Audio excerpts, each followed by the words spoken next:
Good morning বন্ধুরা। তো বন্ধুরা, আজকে কিন্তু এই কোমরটা সেটিং হবে।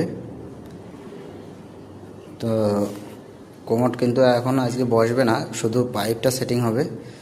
আর বাথরুমের ভিতরে বসবে। আর বাথরুমে কিন্তু এখনও টাইলস লাগানো হয়নি। এই যে এই সাইডে এই সব কিন্তু ফাঁকা রয়েছে। আর এইখানে কিন্তু কোমর বসবে, যার কারণে এইখান থেকে কনসিল করে নেওয়া হচ্ছে। এটা কিন্তু দেয়ালটা কিন্তু এইখানে একটা স্পেস রয়েছে, যার কারণে এটা কনসিল করলে অসুবিধা হবে না। এইখানে প্রায় 12 ইঞ্চি রয়েছে, আর ওই পাশে 5 ইঞ্চি দেয়াল, তো 17 ইঞ্চির মতো দেয়াল রয়েছে। তাই 4 ইঞ্চি কনসিল করলে কোনো অসুবিধা হবে না, তাই এখানে কিন্তু কেটে নিলাম। এই পাইপটা কিন্তু এরকম কনসিল হয়ে যাবে ভিতরে। আরও একটু ডিপ হবে, এখনও ডিপ পুরো হয়নি, তো আরও ডিপ হবে। আর এই সাইড দিয়ে কিন্তু বেরিয়ে যাবে পাইপটা।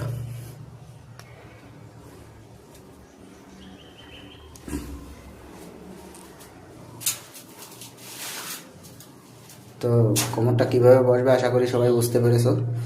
আর সেটিং করে একবার দেখিয়ে দেবো। তো এই দেখো, পাইপটা কিন্তু এইভাবে বসবে।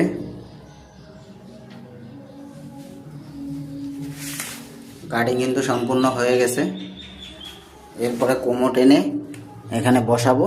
বসানোর পরে দেখবো উপর নিচে কিছু করা লাগে কিনা। তারপরে কিন্তু এখানে মশলা দিয়ে, সিমেন্টের মশলা দিয়ে তারপর কিন্তু এটা প্লাস্টার করে দেব। তারপরে এই টাইলসগুলো লাগবে, টাইলস লাগানোর পরে তারপরে কোমরটা ফিটিং হবে। এই যে দেখুন বন্ধুরা, কোমরটা কিন্তু এভাবেই সেটিং হবে। এই সাইডে কিন্তু কোমর স্প্রে, এই ফ্ল্যাশ বক্সের অ্যাঙ্গুলারটা এই সাইডে লাগবে।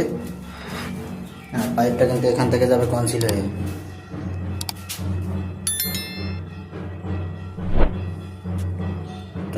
পাইপটাকে জাম করে তারপরে কিন্তু কোমরটাকে সরিয়ে নেব, কারণ হচ্ছে পিছনে টাইলস লাগবে। টাইলস লাগানোর পরে তারপরে ফিটিং হবে কোমর।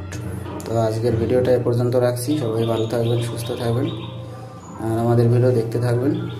তো ধন্যবাদ সবাই।